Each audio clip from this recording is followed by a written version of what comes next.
and good afternoon. It's a pleasure to be here today at the Gertler Brothers VFW Post 420 right here in Saratoga Springs. I'm pleased to be joined by VFW Commander Harold Patchen, Quartermaster and past State Commander Gene Ritigliano. We have New York State Commander Hoig here today, Saratoga County Veterans Director Frank McClement, Columbia County Veterans Director, Command Sergeant Major Gary Flaherty, my 2019 inductee into the New York State Senate Veterans Hall of Fame, Keith Koster, so many of my veterans friends, and our leader of the Senate Republican Conference, Senator Rob Ortt. We're gathered here today for one reason, and that's to support our New York veterans. I'm a proud member of the Senate Committee on Veterans, Homeland Security, and Military Affairs. Statewide, there are countless veterans service organizations such as VFWs and American Legions. My 43rd Senate District is home to 42 VFWs and American Legions combined. We have an excellent military museum here in Saratoga Springs, and even an active Navy support activity base that helps thousands of active duty and reserve sailors. Our great military and heroic veterans mean so much to me and to our Republican conference, led by Senator Ortt, who is a combat veteran himself. What better way is there to thank our veterans for the sacrifices they've made than to give back to them?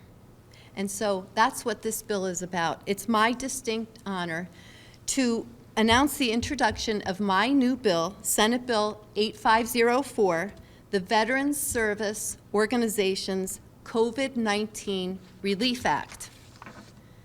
Veterans services organizations are important social gathering places and program providers for those who have heroically served our country and their families.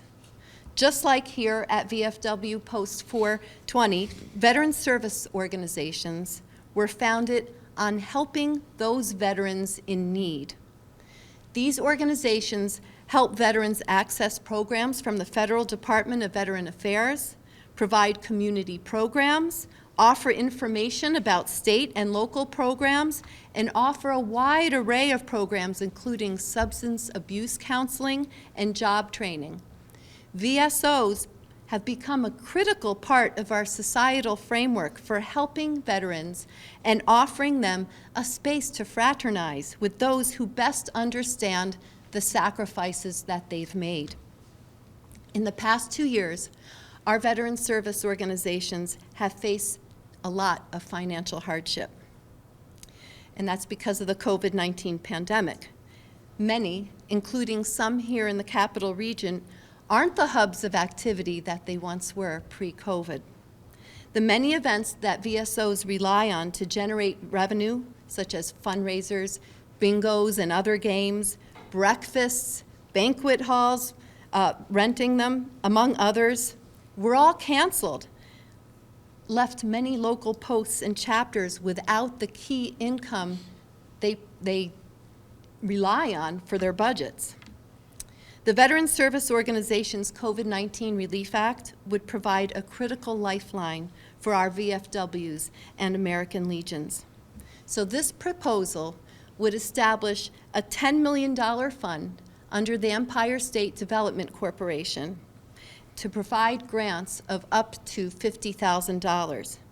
To qualify for a grant, the VSO would have had to experience a 40% or greater loss of gross revenue during the year 2020 or 2021 tax year as compared to the 2019 tax year. These grants are specifically to be used for the following types of expenses of the VSO: rent, utilities, scheduled mortgage payments, scheduled debt payments, or other ordinary and necessary business expenses such as maintenance costs, administrative costs, state and local taxes and fees, operating leases, and insurance payments. These organizations are essential to veterans of all ages. They need our help. Let's give it to them now. This really isn't about politics. It's about doing what's right. Let's support our veterans today.